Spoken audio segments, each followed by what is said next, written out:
when you're on the block and you're waiting to, go to swim the race, what's going through your mind, when you reflect back on that? What was like your favorite moment?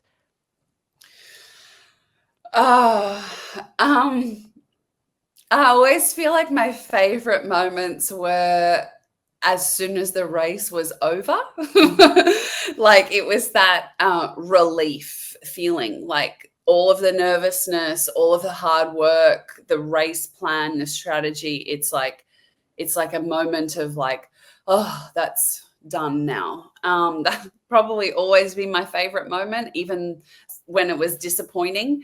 But yeah, like mentally and emotionally before a race, that nervousness really kicks in like when you arrive at the pool, which is often Yeah. about 2 hours before your race is scheduled. So it just kind of is this build from stretching to warm up routine to getting your suit on, talk to your coach, head to the marshalling room. And I always found that kind of like 10 minutes before getting to the marshalling room, which the marshalling room is just like a holding bay where all the athletes for the race go, because on TV you see people like walk out Yes. of like a special room. So the room you're in is the marshalling room, and that's really where the most nervousness and Mm. anxiousness like kicked in, because you're just waiting, and so your mind is like racing, and so many thoughts. You're like, I hope my goggles, I've got to get them on the right way. And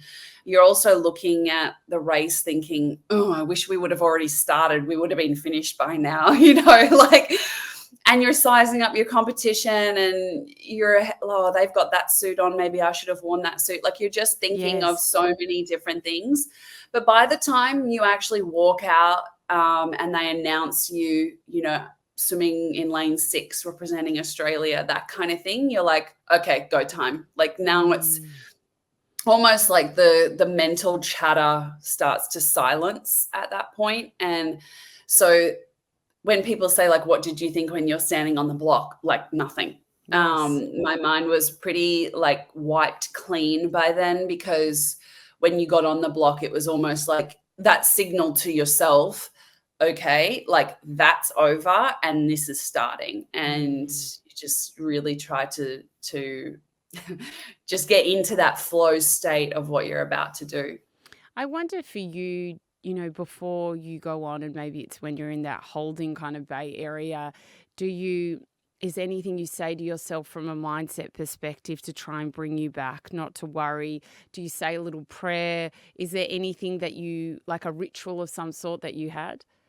Yeah, I became quite almost obsessive compulsive during that period of time, and I feel like that could be seen as like a negative thing, but for me, it was actually a real comfort, because it was like automatic pilot. Like, once I got into the marshalling room, I would just focus on the things that I could control and the things that I could focus on, so that my focus wasn't on anything else. So the way I put my cap on, like I would always, put the cap on and then press the goggles on my face 8 times and do Mm. these silly little things. But for me, it was like a way to channel all my Yes. thoughts into something, instead of it flying around anywhere and everywhere. Mm. And that really helped me, like, just from a practical standpoint of physically doing something.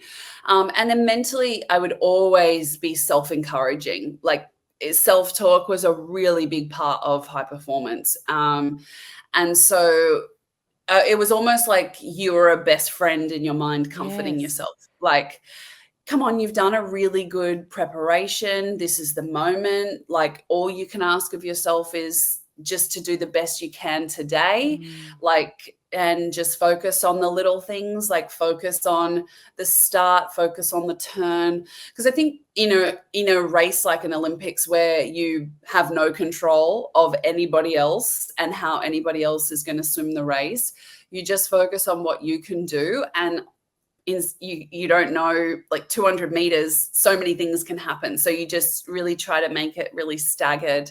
So a lot of self-talk, a lot of calming myself down, a lot of just trying to de-escalate, and like cheer myself on. And that carried through for the race itself as well. Yeah, so when you're in the water, I find this all so fascinating, Steph. When you're in the water, are you just thinking of technique? Are you looking? Can you even see the people in the lanes next to you?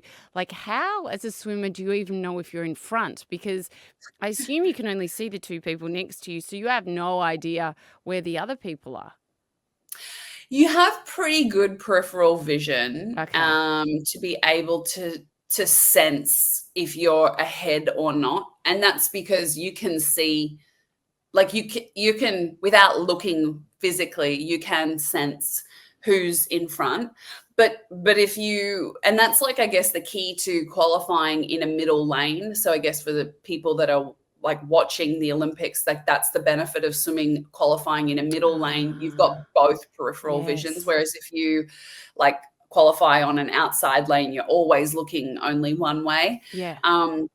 So, and it's kind of hard then to see what's going on 8 lanes away from you. But when you do a tumble turn, you often get to see the side view. So there was a lot of like just little times that you would just notice things. But honestly, it's not something you're ever conscious of, because you do that every day in training for 7 hours a day, like Yes. sense where people are. So it's a real sensory thing. And swimming is such a feel-based sport. You can't see a stopwatch or a clock when you are competing. So it's all about how you feel in the water, how you feel you're going. And you can often tell if you're swimming a best time or not a best time just by those feeling sensory experiences.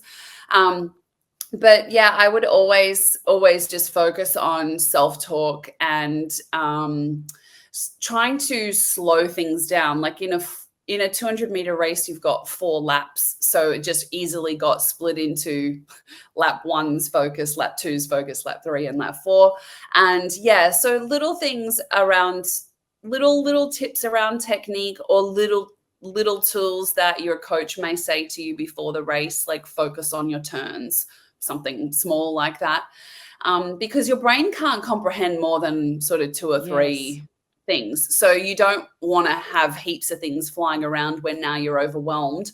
You just want to kind of keep it really simple. And my coach would always say that. And so, yeah, technique, turns, kick, where am I? But honestly, it was just so much self-talk. You're doing a really good job. Like, that was a great turn. Like, keep pushing hard. Yeah, I know your legs are sore, but like 10 more strokes and then you're turning and then you're already halfway. Like, just anything to kind of feel like you're doing a good job, because it's so easy for that mental talk to overpower you. Like, everybody has negative thoughts. And I think when you're doing something physical, that's just the easiest thing to latch onto. And so I think actually a big part of training is training that mental conversation that you have with yourself, to be like to quieten it, but not to ignore it. So often I would like, those thoughts would pop up in a race, like, oh my gosh, my legs are so sore and I've still got 2 laps to go. And I would often tell myself to shut up. I'm like, Steph, shut up, stop. You're doing a really good job. Like, keep pushing hard. You felt this before. This is what you've been doing in training. Like, it was almost like, just like as if you had 2 people in your brain, and you're like not giving permission to the negative one to have a say at this point in time.